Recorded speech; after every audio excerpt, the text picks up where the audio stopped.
जब वो नहीं था तब वो था ही नहीं, कोई फिक्र नहीं थी। लेकिन अब तो जैसे मेरे घर में आके डट गया हो। लगता है अब उसके चले जाने से मेरा ये घर घर जैसा नहीं रहेगा। वैद्य जी, आप क्या समझते हैं कि उसको अगर भाग्य में लिखा होगा तो अभी कुछ दिनों तक बच भी सकता है, लेकिन आयुर्वेदों में जैसा लिखा है उससे तो क्या लिखा है? शास्त्रों में लिखा है पैतृकान संजीवात सद्भवद। बस बस, अब आप ये श्लोक लोग तो रहने ही दीजिए, इससे मेरा डर और भी बढ़ जाता है। आप यह बताइए कि मुझे क्या करना चाहिए। बहुत सावधानी से रहना होगा। हाँ, यह बात तो सही है, लेकिन किस बात से सावधान रहना होगा? साफ साफ बताइए ना। मैंने तो पहले ही कह रखा था कि उसे बाहर बिल्कुल भी मत जाने देना। जरा से बच्चे को रात भर घर में बंद रखना बहुत मुश्किल है। आप ही कहिए और कीजिएगा क्या। ये बाहर की हवा और धूप दोनों ही इसके लिए विष के समान है। शास्त्रों में लिखा है अस्पारे ज्वारे कलायान। बस बस, अब आप ये श्लोक लोग अपने पास ही रहने दीजिए। यह बताइए, क्या उसे घर के अंदर ही बंद रखना पड़ेगा ना? तो उसका कोई उपाय नहीं है? कुछ नहीं, क्योंकि पवने तपने चैव। वैद्य जी, अब भला आपका ये चैन लेकर मैं क्या करूंगा? लेकिन एक बात सच कहूं, रोग की सारी बीमारियां तो बेचारा चुपचाप सह लेता है, लेकिन आपकी दवाइयां खाते वक्त उसे जो पीड़ा होती है उसे देखकर मेरा कलेजा फटने जैसा हो जाता है। जितनी दिक्कत होगी उतना ही फायदा भी होगा। इसीलिए महर्षि चव्य ने कहा है भृक्षम हितवाक्यम चा। तो चलो अब दत्त महाशय में।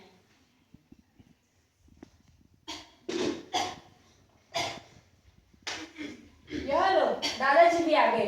गजब हो गया। क्यों? तुमको मुझसे क्या डर है? तुम बच्चों को बहकाने के सरदार जो हो। ना ही तुम बच्चे हो और ना ही तुम्हारे घर में कोई बच्चा है। बहकाने की तुम्हारी उम्र भी नहीं रही, तुम्हें किस बात का डर है? एक बच्चा जो गोद ले आया हूँ। यह कैसे? मेरी स्त्री बच्चा गोद लेने की रट लगा बैठी थी। यह तो बहुत दिनों से सुन रहा हूँ, लेकिन तुम तो किसी लड़के को गोद लेना ही नहीं चाहते थे। तुम तो जानते हो भाई, मैंने जितने भी रुपए कमाए हैं बड़ी मेहनत से कमाए हैं।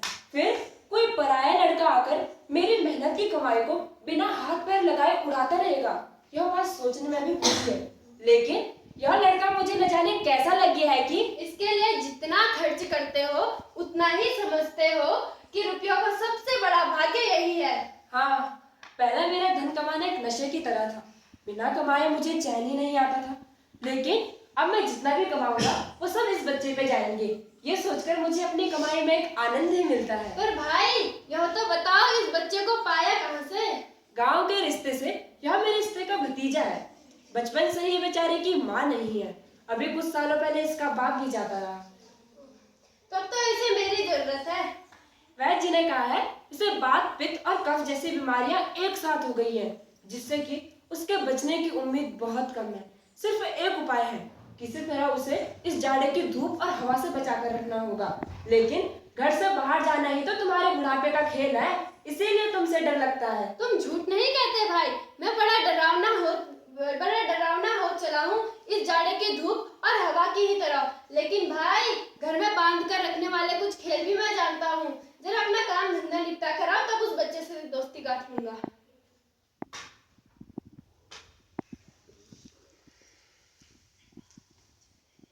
फूफा जी, क्या है अमल? फूफा जी, क्या मैं उस बरामदे तक भी नहीं जा सकूंगा? नहीं बेटा। फूफा जी, वहाँ जहाँ ताते में फुआ दाल डालती है, वहाँ देखो ना फूफा जी, जहाँ दोनों हाथ में दाल लेकर पूंछ के बल बैठी गिलहरी कुट कुट करके खा रही है। क्या मैं वहाँ तक भी नहीं जा सकूंगा? नहीं बेटा। अगर फूफा जी मैं गिलहरी होता तो ही अच्छा था, लेकिन फूफा जी वे मुझे बाहर क्यों नहीं जाने देते? अरे बेटा, वैद्य जी ने कहा है कि अगर तुम घर से बाहर जाओगे तो तुम्हारी तबीयत और खराब हो जाएगी। लेकिन फूफा जी, वैद्य जी को ये सब कैसे मालूम हुआ? कैसी बातें करते हो अमल, भला वैद्य जी नहीं जानेंगे तो और कौन जानेगा? उन्होंने इतनी मोटी मोटी पोथियां जो पढ़ डाली है। पोथियां पढ़ने से ही क्या सब कुछ जाना जा सकता है? अरे तुम इतना भी नहीं जानते। मैंने तो कोई पोथी पढ़ी ही नहीं है, इसी से नहीं जानता। देखो बेटा, सारे पंडित लोग भी तुम्हारी तरह ही होते हैं, वे घर से बाहर निकलते नहीं, घर के अंदर बैठ के वो पोथियां ही पढ़ते रहते हैं। वे बाहर नहीं निकलते? नहीं, तुम ही बताओ ना, वो बाहर निकलेंगे कब? दिन भर घर के अंदर बैठ के वो पोथियां पढ़ते रहते हैं। अमल बाबू, बड़े होके तुम भी पंडित बनना, खूब सारी पोथियां पढ़ना, फिर देखना लोग तुम्हें कैसे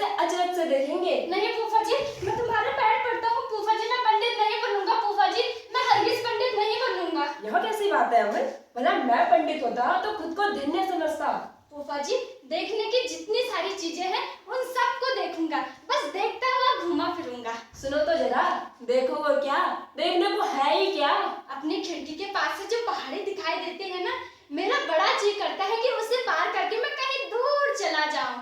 कैसे पागल कैसी बात है, काम नहीं है, धंधा नहीं है, खामखा पहाड़ी को पार करने चला जाओ। अरे जो तुम कहते हो उस बात का कोई ठिकाना है कि नहीं? फूफा जी, क्या तुम्हें ऐसा लगता है कि वो मना कर रहा है? लेकिन मुझे तो ऐसा जान पड़ता है कि धरती बोल नहीं सकती है। नीले आसमान में हाथ उठाकर वो हमें बुला रही है।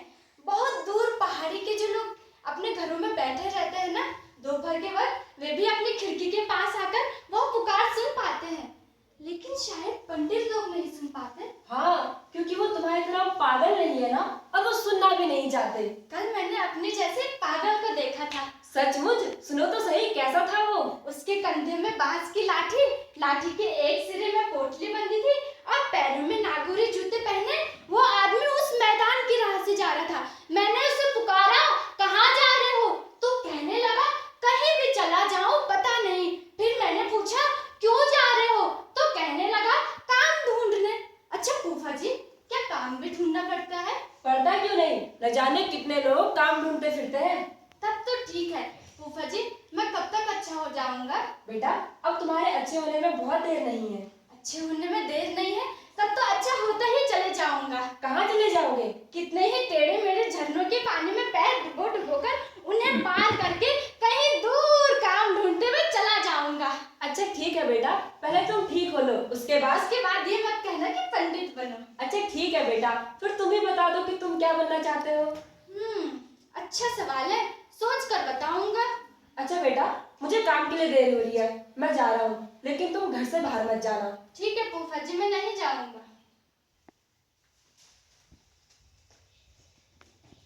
दही ले लो दही, बढ़िया बढ़िया दही ले लो, ले लो ले लो ले लो, बढ़िया बढ़िया दही ले लो। दही वाले, ओ दही वाले जरा इधर आना। क्यों पुकारते हो बेकार, क्या तुम्हें दही लेना है? कैसे लूंगा, मेरे पास तो पैसे ही नहीं है। तुम यहाँ अंदर बैठ के क्या कर रहे हो? मैं नहीं जानता, बस वैद्य जी मना कर दिए हैं तो मैं पूरे दिन रात यहीं बैठा रहता हूँ। अच्छा दही वाले, तुम कहाँ से आ रहे हो? मैं अपने गांव से आ रहा हूँ।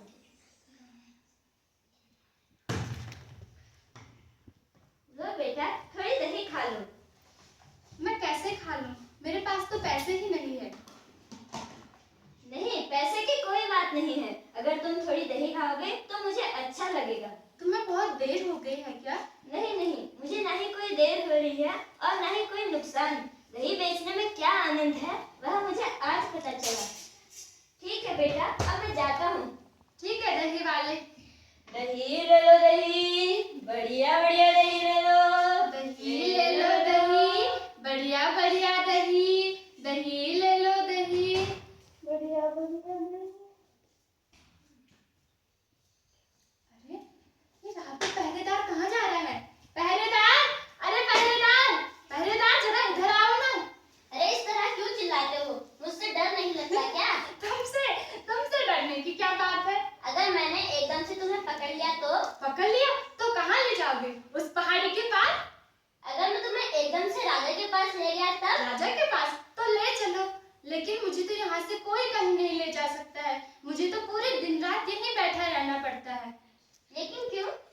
मैं नहीं जानता, मैंने तो कुछ पढ़ा ही नहीं है, इसीलिए मैं नहीं जानता कि वैद्य जी क्यों मना कर दिए हैं।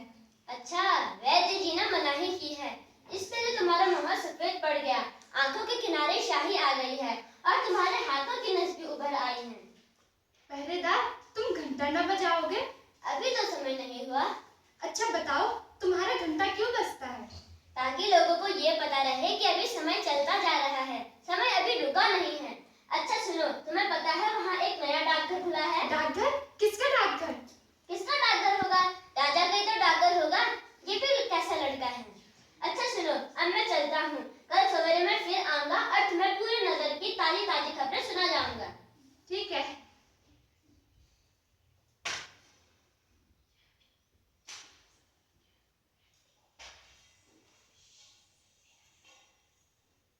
चौधरी जी, चौधरी जी, चौधरी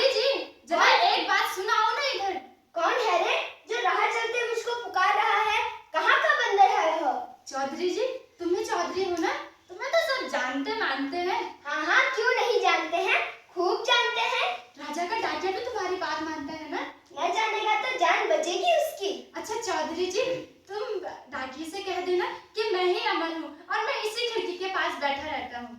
क्यों भला बताओ तो सही। अगर मेरे नाम की कोई चिट्ठी आए, तुम्हारे नाम की चिट्ठी?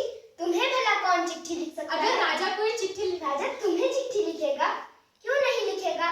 तुम्हारा पुराना मित्र जो ठहरा। चौधरी जी, तुम ऐसी बातें क्यों बोल रहे हो? क्या तुम मुझसे नाराज हो? लो भला, मैं तुमसे क्यों नाराज होऊंगा? इतनी हिम्मत है मेरी? नहीं नहीं, तुम ऐसा ना बोलो चौधरी जी। ठीक है, अब काफी देर हो गई है, अब मैं चलता हूँ। ठीक है चौधरी जी।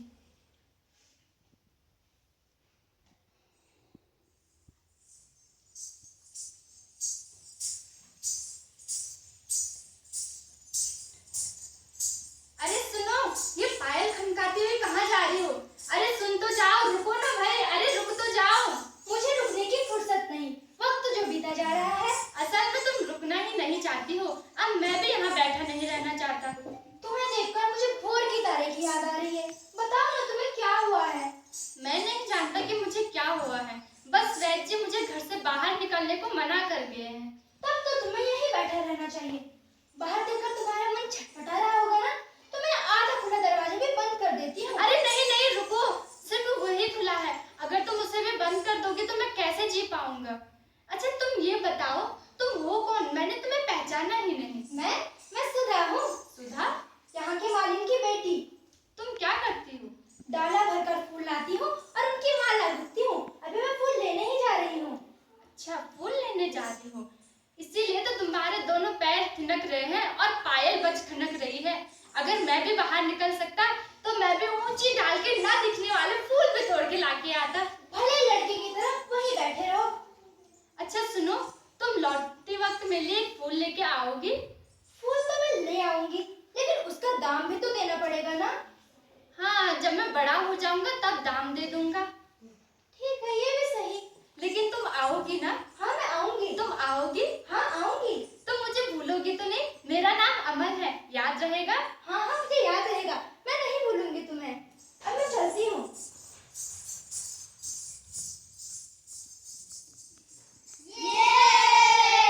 चलो चलो चलो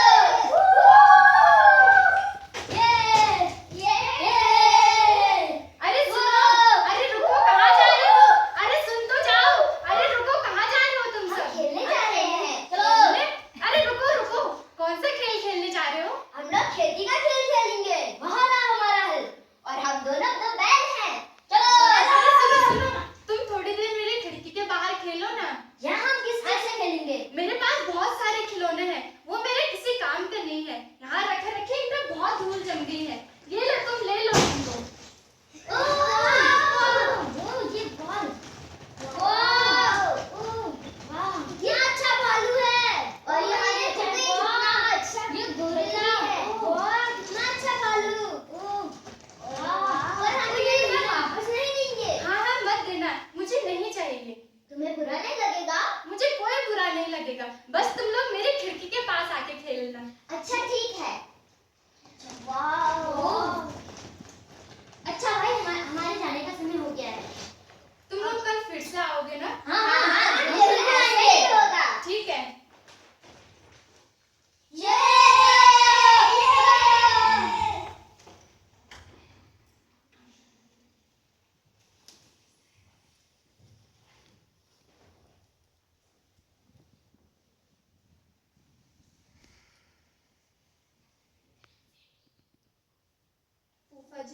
फूफा जी, आज मैं अपनी उस खिड़की के पास भी न जा सकूंगा, वैद्य जी मना कर गए हैं। हाँ बेटा, रोज रोज वहाँ बैठने से तुम्हारी तबीयत और खराब हो गई है। नहीं फूफा जी, मैं अपनी बीमारी के बारे में कुछ भी नहीं जानता हूँ, लेकिन जब मैं अपनी खिड़की के पास रहता हूँ तो मुझे बहुत अच्छा लगता है। बेटा, वहाँ बैठे बैठे तुमने शहर के तमाम लोगों से दोस्ती काट ली है।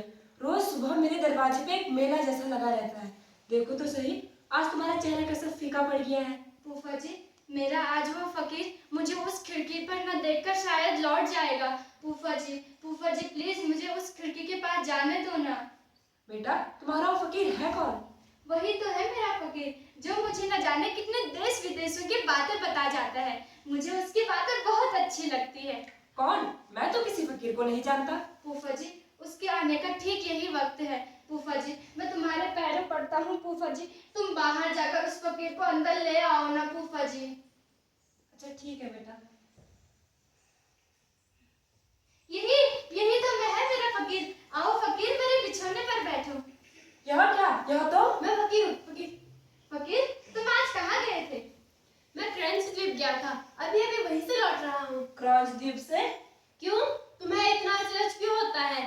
तुमने अपने ही जैसे मुझे भी समझा है क्या? मेरा तो कहीं जाने का खर्चा नहीं लगता, मैं अपनी खुशी से जहाँ चाहे जा सकता हूँ। ये तब तो तुम्हारी बड़ी मौज है फकीर। बेटा अमल, मैं तुम्हें पहाड़, पर्वत, नदी, समुद्र में जाने के मंत्र सिखा दूंगा, जहाँ तुम्हें कोई कठिनाई नहीं पड़ेगी। लेकिन अगर तुम्हारे इस फूफा के साथ कहीं वैद्य जी आ जुटे तब तो मेरे मंत्रों को भी हार माननी पड़ेगी। कैसी पागलों की सी बातें करते हो तुम लोग। फकीर तुम मुझे क्रॉस द्वीप के बारे में बताओ ना। वो बड़े अचंभे की जगह है, वह चिड़ियाओं का देश है और मनुष्य तो वहाँ होते ही नहीं है। और जो चिड़िया होती है ना अमल, वो ना तो गाती हैं और ना ही चलती है, वे सिर्फ उड़ती हैं। अब तो हद हो गई है, लगता है तुम लोग मुझे भी पागल कर दोगे। मैं तो चला हूं। फकीर फूफा जी तो चले गए हैं, अब तुम मुझे चुपचाप बताओ ना, डाकघर में क्या किसी राजा ने मेरे नाम की चिट्ठी भेजी है? सुना तो है वहां से चिट्ठी रवाना हो चुकी है, लेकिन अभी वो उस रास्ते में है। रास्ते में? उसी रास्ते में जहाँ बारिश के बाद आसमान साफ होने पर दिख पड़ता है, उसी जंगल के रास्ते में है ना? हाँ जान पड़ता है, तुम सब कुछ जानते हो, उसी रास्ते में तो है चिट्ठी। मैं सब कुछ जानता हूँ फकीर।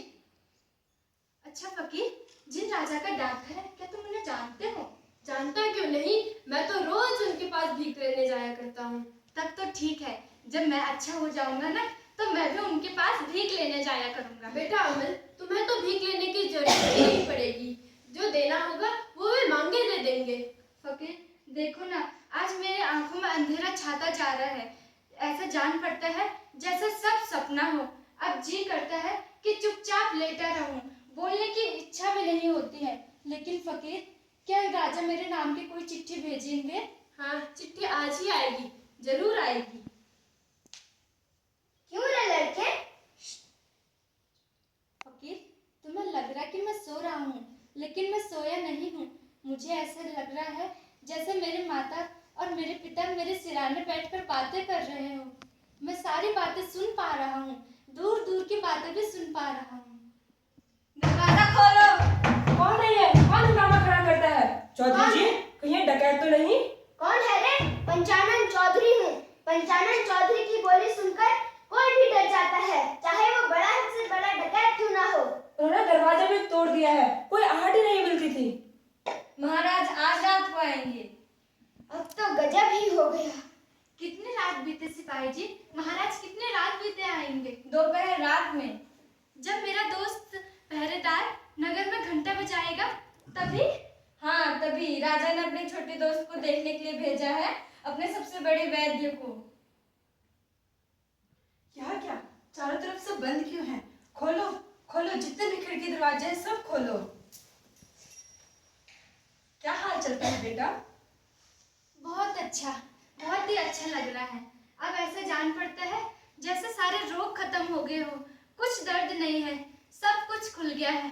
मैं आसमान में सारे तारे देख सकता हूँ, सब तारे देख सकता हूँ। मैं अंधेरे के उस पार के भी सारे तारे देख सकता हूँ। आधी रात को जब राजा आएंगे तो क्या तुम बिछौना से उठकर उनके साथ जा सकोगे? हाँ जा सकूंगा। जब मैं यहाँ से बाहर जा सकूं तो मेरी जान बचेगी। मैं राजा से कहूंगा कि इस अंधेरे आसमान में मुझे एक ध्रुव तारा दिखाओ। ऐसे जान पड़ता है मैंने उससे बहुत बार देखा है, लेकिन मैं उसे पहचान न पाया। वे तुम्हें सब कुछ बता देंगे। घर को साफ करके फूलों से सजाकर राजा के आने लायक बना दो। इसे यहाँ रखने से काम नहीं चलेगा।